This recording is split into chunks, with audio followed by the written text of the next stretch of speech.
எல்லாருக்கும் வணக்கங்க. இன்னைக்கு என்ன விஷயம்னா, எங்கள் அம்மா வீட்டு ஊர் மாரியம்மன் பண்டிகை அதுக்கு போயிட்டு வந்துட்டேங்க விசேஷத்துக்கு. அது எக்ஸ்பீரியன்ஸ் எப்படி இருந்ததுன்னு என்னோட வீட்டுக்காரர் கேட்கலாம் வாங்க. பில்டிங் ஸ்ட்ராங்கு, பேஸ் மட்டும் கொஞ்சம் வீக். நான் பண்டிகைக்கு போனதில்ல எக்ஸ்பீரியன்ஸ் சில பண்டிகைலாம் சிறப்பாக முடிஞ்சது. நல்லா நீட்டாக இருந்துச்சு. என்னன்னா கிடா விருந்து பண்ணாங்கல்ல, என்ன ஒரே ஒரு கூட கிடா விருந்துல கொஞ்சோண்டு சரக்கு சாப்பிட்டுருந்தோம். கை சாப்பிட்டதுக்கு நல்லா இருந்திருக்கும். அது சாப்பிட முடியல. அதுதான் எனக்கு ஒரு வருத்தம். இதுக்கு மேல நான் சொல்றேன் பாருங்க. அதுக்கப்புறம் கிடா விருந்துல என்ன ஆச்சுன்னா, நான் குடிக்கவே மாட்டேன்ட்டு ஒரு மதியமாக கொஞ்சமாக குடிச்சிட்டாங்க. சரி என்னடா பண்ணுறதுன்னா அப்பயே எனக்கு ப்ரெஷர் ஏறிடுச்சு. போச்சுரா குடிச்சிட்டாங்களேன்ட்டு. திருப்பி பார்த்தா இன்னும் கொஞ்சம் தானே, ஒரு கட்டிங் அரை கட்டிங்கன்னு இப்படியே குடிச்சிட்டாங்கங்க. குடிக்கிற தப்பு தானே.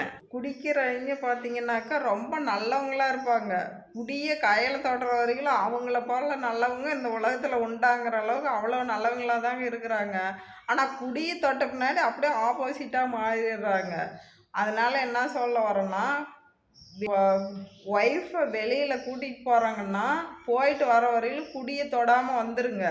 வந்துட்டு உங்களுக்கு அப்படி ஏதாவது மன உளைச்சலாக இருந்ததுன்னா, மன உளைச்சல் வரத்துக்கு வாய்ப்பு இல்லைங்க. இப்போ பொண்ணுங்களுக்கெல்லாம் வராத மன உளைச்சலே கிடையாது. உங்களுக்கு அதுதான் சாக்கு தேடி நீங்கள் குடிக்கணும்னு ஆசைப்பட்டால் வீட்டில் குடிங்க. வீட்டில் உட்காந்து மாதத்தில் ஒரு நாள் வாரத்தில் ஒரு நாள் வீட்டில் உட்காந்து குடிங்க.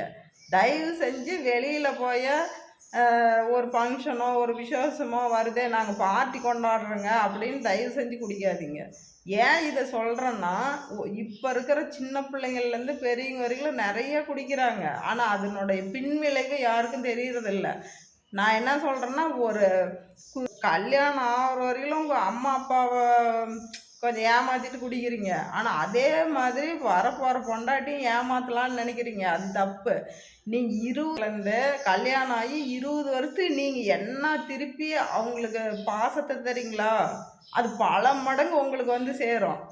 அவங்களுக்கு கஷ்டத்தை தரீங்களா, அதுவும் பல மடங்கு உங்களை தேடி வரும். அதனால என்ன சொல்கிறேன்னா, பார்த்து நடந்துக்காங்க பொண்டாட்டிக்கிட்ட. இப்போ என்னடா பிளான்ல இருக்கு?